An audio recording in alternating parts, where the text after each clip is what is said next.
నమస్తే TV 15 news కి స్వాగతం. నా పేరు యశ్వంత్. ముందుగా హెడ్లైన్స్ చూద్దాం.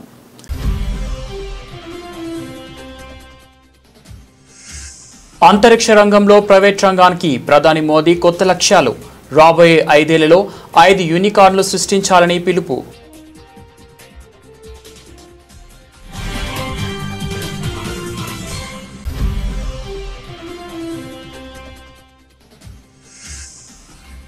ప్రతిపక్ష ఎమ్మెల్యేల డిమాండ్పై Karnataka CM Siddaramaiah fire. BJP మంత్రులు రాజీనామా చేయలేదేమోనని ప్రశ్న.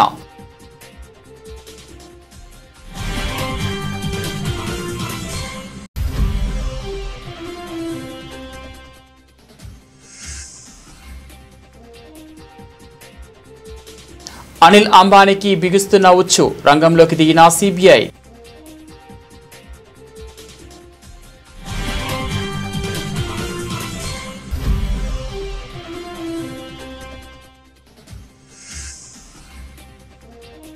ఉత్తరాఖండ్లో మళ్లీ క్లౌడ్ బర్స్ట్. చమోలీలో జల విలయం.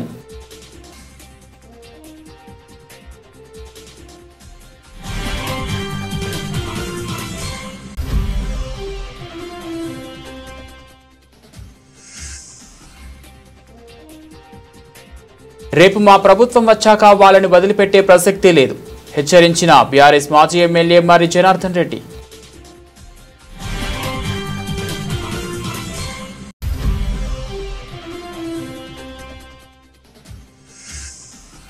ఎన్డీఏ ఉపరాష్ట్రపతి అభ్యర్థికి మద్దతు ప్రకటించిన చంద్రబాబు నాయుడు.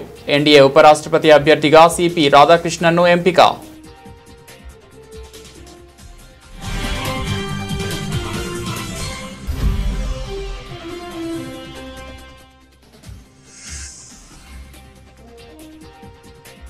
పోలీసుల విధి నిర్వహణలో పురుష స్త్రీ భేదం వద్దు, డ్యూటీలో అందరూ సమానమే. ఉప ముఖ్యమంత్రి బట్టి విక్రమార్క.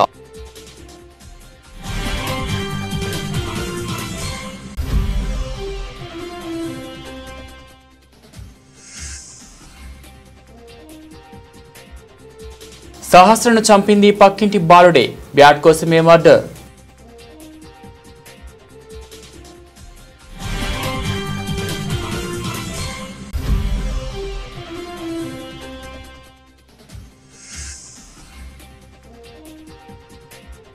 రాజ్య హింసకు కేంద్రంగా దెందులూరు నిలిచింది. మాజీ మంత్రి పేర్ని నాని ఎద్దేవా.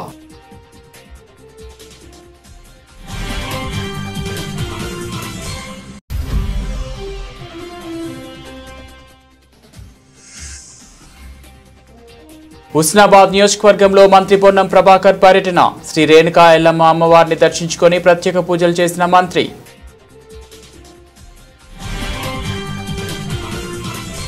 భారత అంతరిక్ష రంగంలో ప్రైవేట్ రంగం కీలక పాత్ర పోషించాలని, రాబోయే 5 ఏళ్లలో కనీసం 5 యూనికార్న్లను సృష్టించాలని ప్రధాని నరేంద్ర మోడీ పిలుపునిచ్చారు.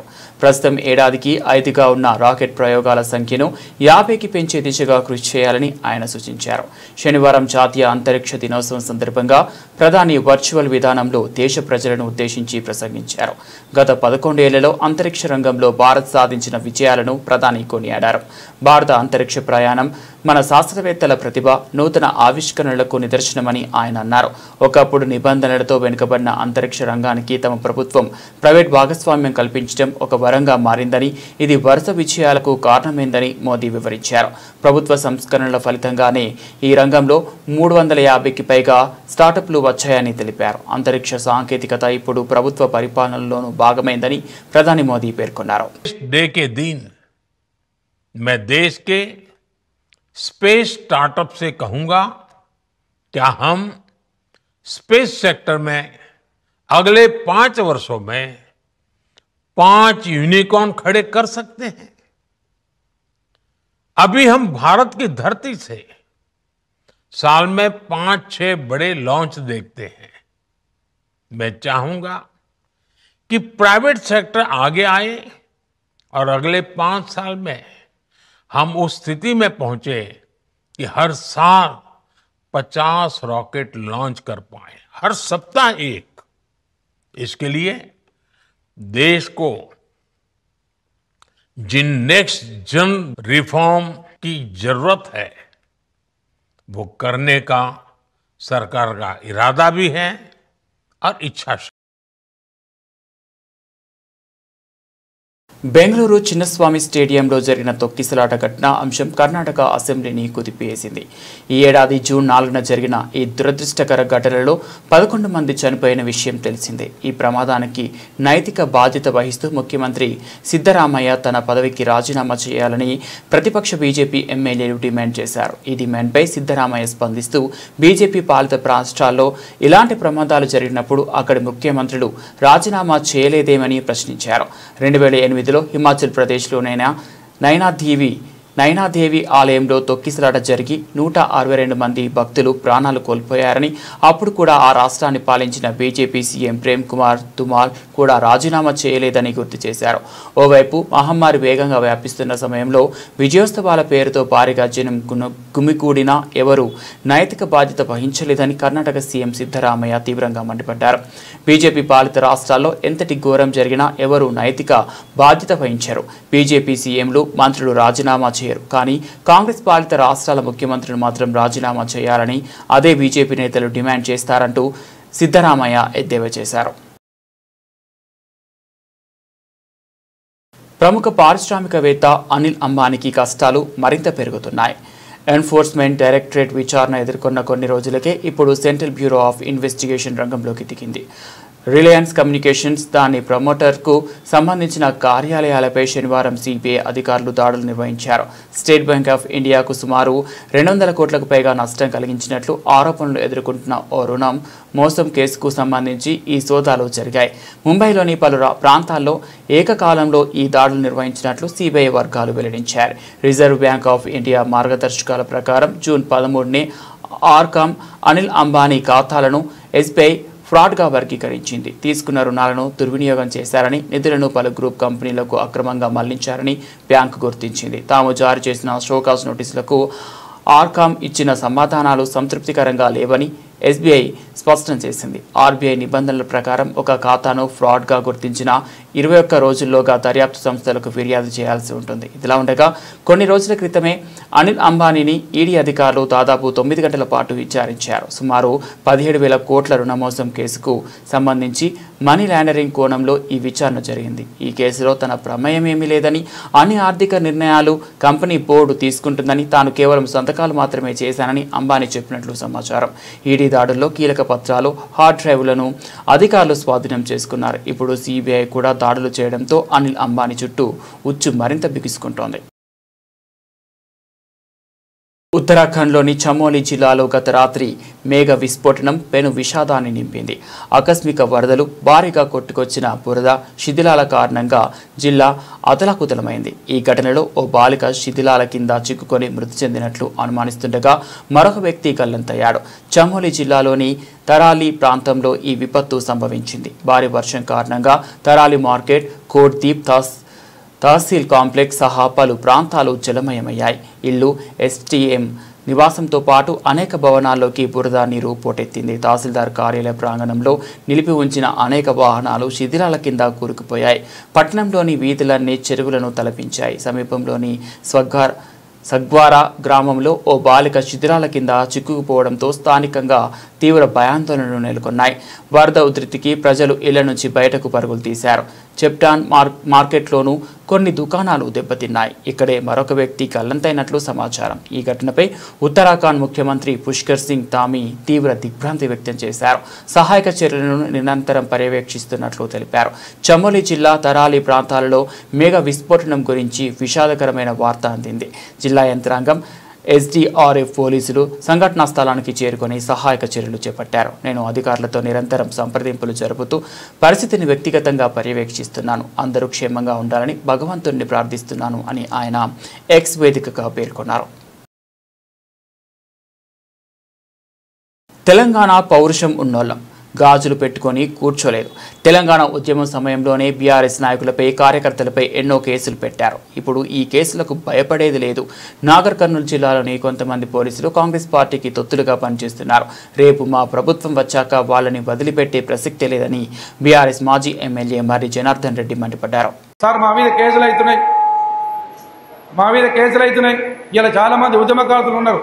తెలంగాణ ఉద్యమంలో ఒక్కొక్కరి మీద 10 కేసులు 15 కేసులు అయినాయి. మరి ఆ రోజు భయపడని వాళ్ళు ఇవాళ ఎందుకు భయపడతారు? ఈ కాంగ్రెస్ వాళ్ళు, ఈ దొంగ కాంగ్రెస్ వాళ్ళు రైతులు పెడితే మనం భయపడితే తెలంగాణ రాష్ట్రం వచ్చేదా? వచ్చేది కాదు. పోలీసులకు నేను మొన్ననే చెప్పిన ఒకటే మాట చెప్తున్నా, ఈరోజు కచ్చంపేట ద్వారా మీరు కాంగ్రెస్ పార్టీకి కంఠం కప్పుకొని మీరు పని చేయమాకండి. మీరు తెలంగాణ రాష్ట్రంలో రాజ్యాంగం ప్రకారం మీరు న్యాయం చూసి మీరు కేసులు పెట్టండి. ఎవరో ప్రభుత్వం ఇచ్చిన హామీలు నెరవేర్చలేదని ఓటరుగా, ఒక తెలంగాణ ప్రాంత పౌరుడిగా అతను స్వేచ్ఛను బహిర్గతం చేస్తే పొద్దునే 6 గంటలకు 4 గంటలకు వచ్చి పోలీసులు ఇంటి ముందు నిలబడిపిస్తే అది ఎవరి కొరకు పనిచేస్తున్నారు? పోలీసులు ప్రభుత్వానికి పనిచేస్తున్నా, ప్రజలకు పనిచేస్తున్నారా? ప్రజల కొరకు పనిచేస్తలేరు, కాంగ్రెస్ పార్టీకి తొత్తులుగా పనిచేస్తున్నారు ఈ పోలీసులు. ఎన్ని రోజులు ఎన్డీఏ ఉపరాష్ట్రపతి అభ్యర్థికి మద్దతు ప్రకటించిన చంద్రబాబు నాయుడు ఎన్డీఏ ఉపరాష్ట్రపతి అభ్యర్థిగా సిపి రాధాకృష్ణన్ను ఎంపిక చేసేందుకు మేము చాలా సంతోషిస్తున్నాము అన్నారు. ఆయనే దానికి సరైన అభ్యర్థి అని సీఎం చంద్రబాబు అన్నారు. We are very happy. NDA has selected CP Radhakrishnan as Vice President of India. He is the best suitable candidate. We are very happy to extend our support to him. Telugu Desam joined NDA before elections. Both governments in Delhi and also Andhra Pradesh, we are having NDA governments. NDA has selected him as a Vice President of India candidate. Naturally, we are very happy. Apart from that, he is a gentleman. He is also very, very patriotic. He is going to bring pride for our nation. That is how things are going to happen. Why you are all having media sometimes unnecessary doubts? Every political party don't suspect. Even this alliance is before election. We are together. Even Telugu pride, all these things, it won't happen here.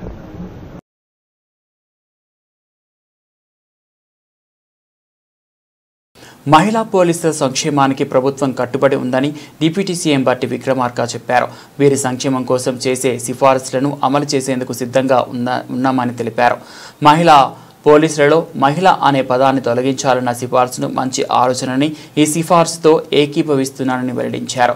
Telangana police అకాడమీలో శుక్రవారం మహిళా police సదస్సు ముగింపు కార్యక్రమానికి బట్టి ముఖ్య అతిథిగా హాజరయ్యారు. ఈ సందర్భంగా మాట్లాడుతూ మహిళా పోలీస్ సిబ్బంది సమస్యలపై త్వరగతిన కమిటీ వేసి నివేదికను ప్రభుత్వానికి అందిస్తే అమలు చేయడానికి సిద్ధంగా ఉన్నామని చెప్పారు. ఏ రాష్ట్రమైనా అభివృద్ధి చెందాలంటే, పెట్టుబడులు రావాలంటే శాంతి భద్రతలు బాగుండాలని వెల్లడించారు.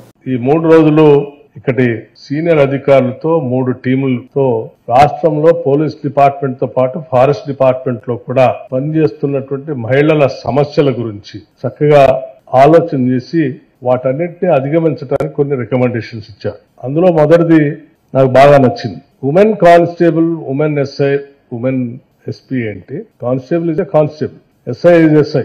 సో ఆ ఉమెన్ అనే పదాన్ని తీసి కానిస్టేబుల్ గానే మమ్మల్ని చూడాలి, ఎస్ఐగానే చూడాలి, పోలీస్ అధికారిగానే మమ్మల్ని చూడాలని చెప్పినటువంటి ఆలోచన చాలా మంచి ఆలోచన. రిక్రూట్మెంట్ చేసేటప్పుడు అప్పచెప్పేటువంటి బాధ్యతల్లో ఏ ర్యాంకులో అయితే వారిని నియమిస్తున్నామో ఆ ర్యాంకులో ఉన్నటువంటి అన్ని డ్యూటీస్ మెన్ అయినా ఉమెన్ అయినా అదే డ్యూటీస్ చేస్తా ఉన్నారు. అలా చేసేటప్పుడు ప్రత్యేకంగా ఉమెన్ కానిస్టేబుల్ అని, ఉమెన్ ఎస్ఐ అని చెప్పడం కరెక్ట్ కాదని చెప్పినటువంటి మీ అందరి ఆలోచనని రాష్ట్ర ప్రభుత్వం నుంచి మేము కూడా పూర్తిగా ఏకీభవిస్తా ఉన్నాను.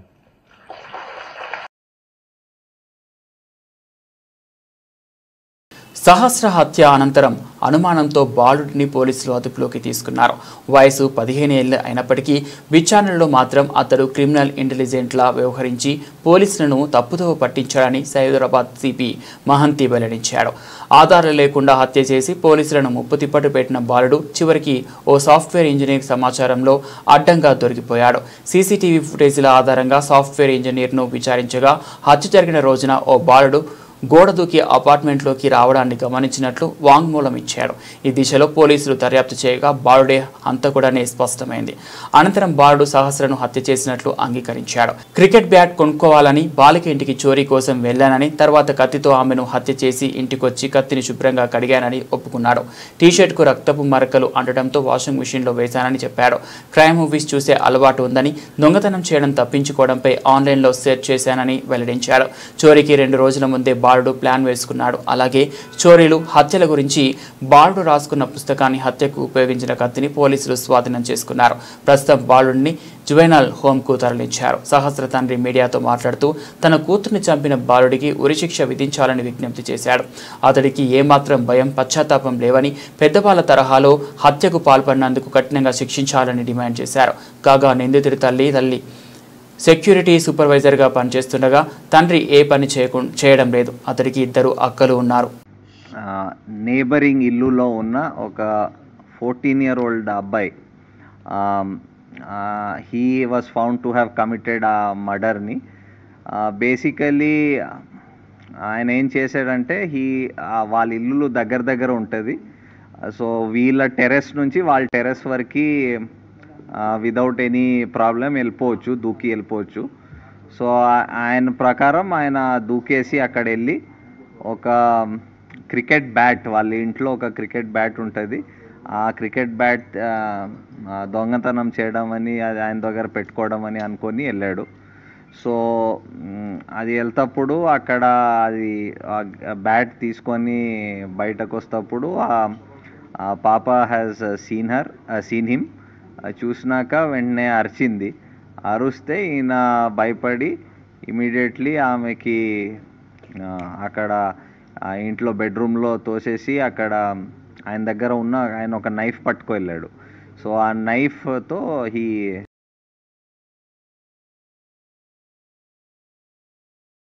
పోలీసులు ప్రేక్షక పాత్ర వహించడం దేనికి సంకేతం?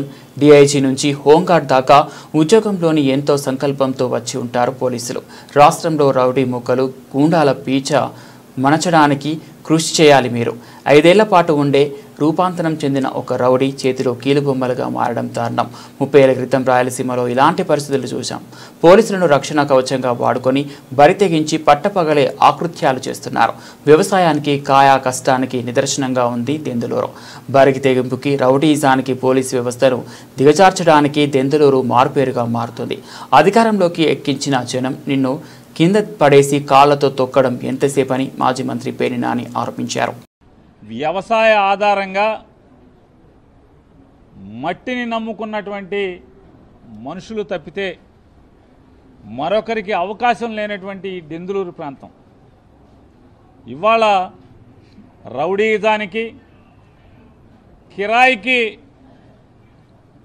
అకృత్యాలు చేసే వాళ్ళకి, దౌర్జన్యాలకి, హింసకి, మరీ ప్రత్యేకించి పోలీసు అధికారుల యొక్క చావలేనితనానికి ప్రతిరూపంగా మారటం అందరం బాధపడాల్సినటువంటి విషయం.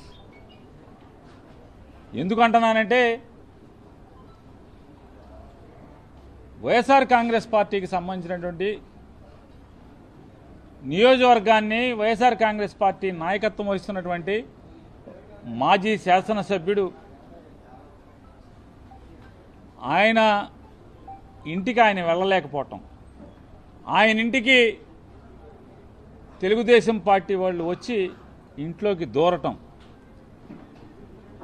రచ్చ చేయటం, లేదా దౌర్జన్యం చేయటం, దొమ్మి చేయటం, పోలీసులు ప్రేక్షక పాత్ర వహించటం,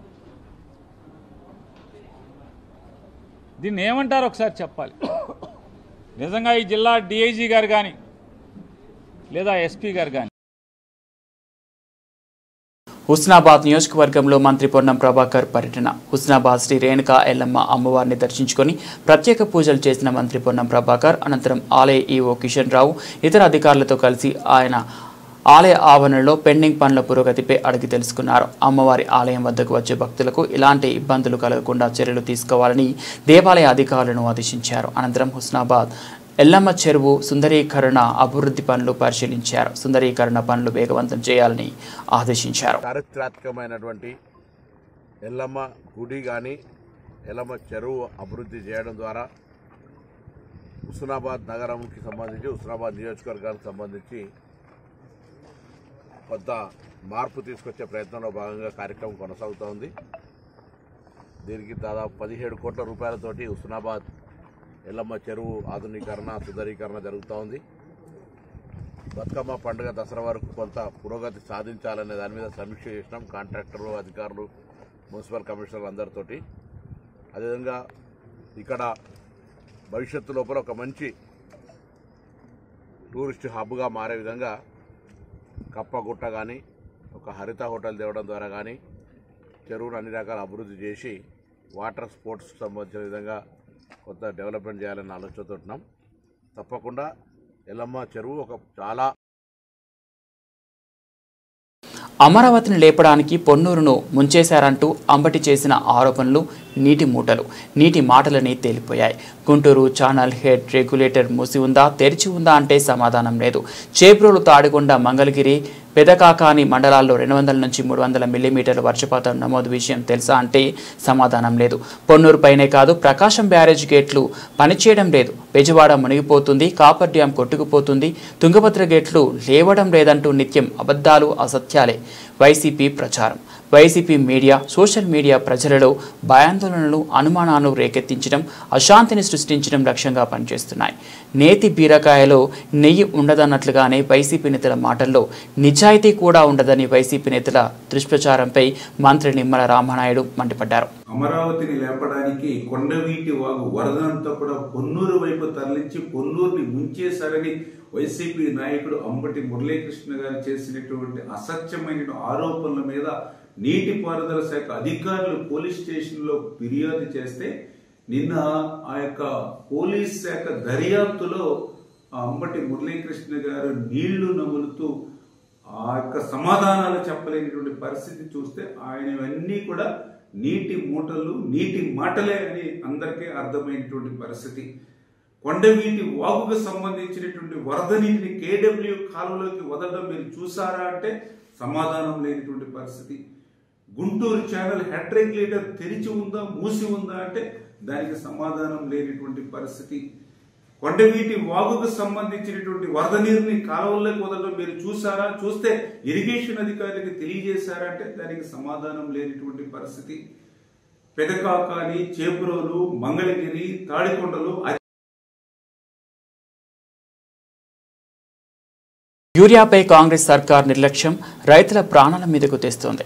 రాత్రనక పొద్దనక యూరియా కోసం అగ్రో సెంటర్ల వద్ద యూరియా కోసం పడిగాపులు కాస్తున్న అన్నదాతలు అనారోగ్యానికి గురవుతున్నారు. శనివారం ఉదయం మహబూబ్ నగర్ పట్టణంలోని పాత బస్టాండ్ సమీపంలో ఉన్న జిల్లా సహకార మార్కెటింగ్ సంఘం వద్దకు యూరియా కోసం పెద్ద సంఖ్యలో రైతులు తరలివచ్చారు.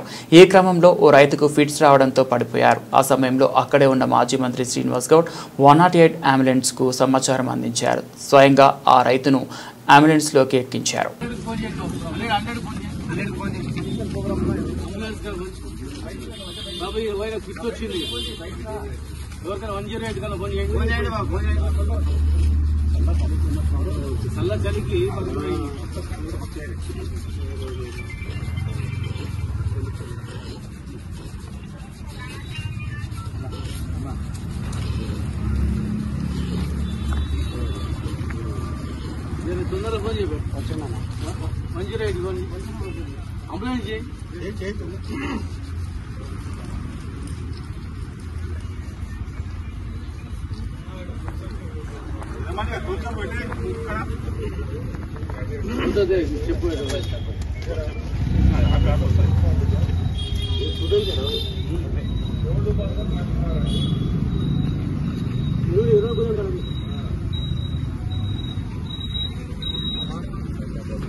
బంగారం తాకట్టుపై రుణం తీసుకోవాలనుకుంటున్నారా? అయితే మీకు సువర్ణ అవకాశం.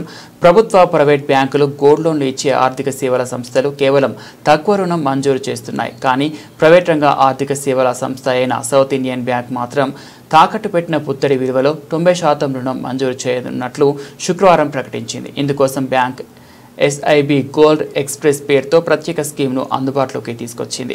ఈ స్కీమ్ కింద ఖాతాదారుడికి వెనువెంటనే రుణాన్ని మంజూరు చేయడంతో పాటు ఎప్పుడైనా తిరిగి చెల్లింపులు జరుపుకునే వీలు కల్పించింది. 3 ఏళ్ల కాల పరిమితిలో 25,000 నుంచి 25 లక్షల లోపు ఎంతైనా రుణాన్ని మంజూరు చేయనున్నట్లు బ్యాంక్ ఒక ప్రకటనలో వెల్లడించింది. చిన్న స్థాయి వ్యాపారస్తులు లక్ష్యంగా చేసుకుని బ్యాంక్ ఈ ప్రత్యేక గోల్డ్ స్కీమ్ను అందుబాటులోకి తీసుకొచ్చింది. ఈ స్కీమ్ కింద ఎంఎస్ఎంఈ, నాన్ ఎంఎస్ఎంఈ, చిన్న వ్యాపారస్తులు, కూరగాయల విక్రయదారులు తమ వ్యాపార విస్తరణ కోసం అవసరమయ్యే నిధులు, నిర్వహణ ఖర్చులు లేదా వ్యక్తిగత వెంచర్స్ కోసం అవసరమైన వారికి ఈ రుణాన్ని ఇవ్వనున్నది. రుణగ్రహీతలకు పారదర్శకంగా ఎలాంటి అదనపు ఖర్చులు విధించడం లేదు. పూర్తిగా డిజిటల్ రూపంలోనే రుణాన్ని మంజూరు చేస్తుందని బ్యాంక్ దేశవ్యాప్తంగా ఉన్న అన్ని శాఖల్లో బంగారం తాకట్టుపై రుణాన్ని తీసుకోవచ్చని తెలిపింది. టీమిండియా మాజీ కెప్టెన్ ఎంఎస్ ధోని గురించి పరిచయం అక్కర్లేదు. ఈ మిస్టర్ కూల్కి కార్లు, బైకులు అంటే అమితమైన పిచ్చి. మార్కెట్లోకి కొత్తగా ఏ వాహనం వచ్చినా తన గ్యారేజ్లోకి చేరాల్సిందే. ఇప్పటికే ధోని గ్యారేజీలో ఎన్నో లగ్జరీ కార్లు, బైకులు ఉన్నాయి. సమయం దొరికినప్పుడల్లా వాటిలో రాంచీ వీధుల్లో చక్కర్లు కొడుతూ ఫ్యాన్స్ను సర్ప్రైజ్ చేస్తుంటారు. తాజాగా ఇండియన్ ఆర్మీ టీంతో ఉన్న బీస్ట్ కార్లో చక్కర్లు కొడుతూ కనిపించారు. ఇందుకు సంబంధించిన వీడియో ప్రస్తుతం వైరల్ అవుతోంది. కార్ థేకో ప్రకారం ఈ బీస్ట్ కార్ ధర 75 లక్షలు ఉంటుంది. దీని మోడిఫికేషన్ కోసం మరో 5 లక్షల వరకు అదనంగా ఖర్చు అయినట్లు సమాచారం. బులెటిన్ ముగించే ముందు హెడ్లైన్స్ మరోసారి.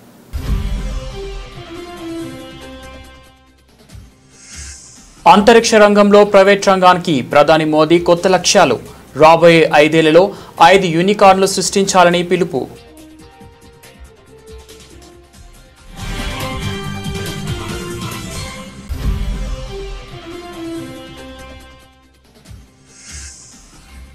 ప్రతిపక్ష ఎమ్మెల్యేల డిమాండ్పై Karnataka CM Siddaramaiah fire. BJP మంత్రులు రాజీనామా చేయలేదేమోనని ప్రశ్న.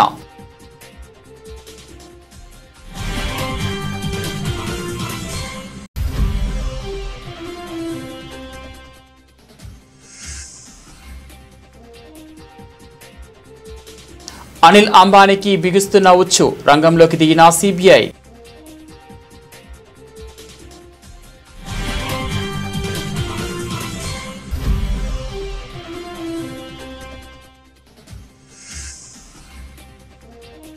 ఉత్తరాఖండ్లో మళ్లీ క్లౌడ్ బర్స్ట్. చమోలీలో జల విలయం.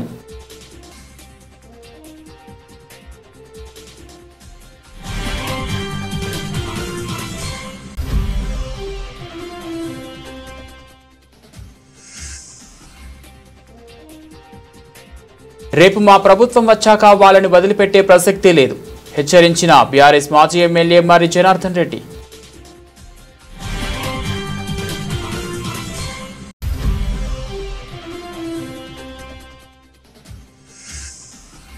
ఎన్డీఏ ఉపరాష్ట్రపతి అభ్యర్థికి మద్దతు ప్రకటించిన చంద్రబాబు నాయుడు. ఎన్డీఏ ఉపరాష్ట్రపతి అభ్యర్థిగా సిపి రాధాకృష్ణన్ను ఎంపిక.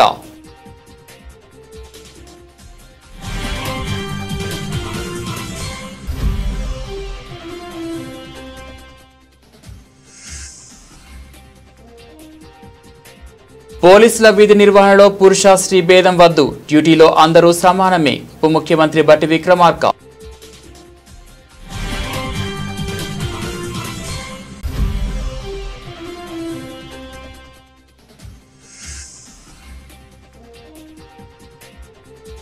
సహస్రను చంపింది పక్కింటి బాలుడే, బ్యాట్ కోసమే మర్డర్.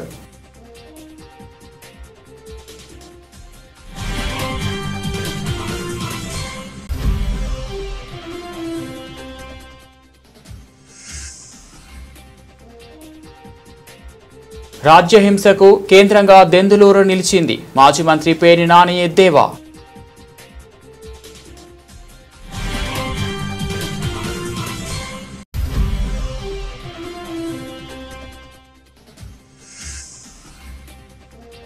హుస్నాబాద్ నియోజకవర్గంలో మంత్రి పొన్నం ప్రభాకర్ పర్యటన. శ్రీ రేణుకా ఎల్లమ్మ అమ్మవారిని దర్శించుకొని ప్రత్యేక పూజలు చేసిన మంత్రి.